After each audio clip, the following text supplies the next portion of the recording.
কেউ যন্ত্রণা দিচ্ছে, চুপ হয়ে যান। কেউ অনেক ভালোবাসার পরও প্রাপ্যটা দেয়নি, চুপ হয়ে যান।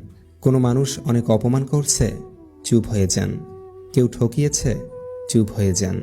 কেউ আপনাকে নিয়ে তুমুল মিথ্যা দোষারোপ করছে, চুপ হয়ে যান। কেউ বিশ্বাসঘাতকতা করছে, চুপ হয়ে যান। এমন নীরব হয়ে যান, সে মানুষগুলো যেন আর কখনোই আপনার শব্দ কিংবা ছায়াও না দেখে। মৃত হয়ে যান তাদের কাছে। প্রতিজ্ঞা করুন, আর কখনোই ঘুরে তাকাবেন না। শুধু এই প্রতিজ্ঞাটা করতে পারলে আপনি কষ্ট পাবেন না।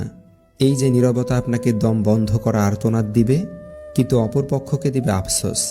আসলে আমরা হারাবার ভয়ে শব্দ দিয়ে প্রতিবাদ করি, কিন্তু আপনি জানেন কি, যে মানুষগুলো আপনাকে মানুষ বলে মূল্যায়ন করেনি, আপনাকে দম বন্ধ কান্নার অনুভূতি দিয়েছে, তারা আপনার কেউ না। তাই শব্দ দিয়ে, কান্না দিয়ে দুনিয়ার সমস্ত প্রায়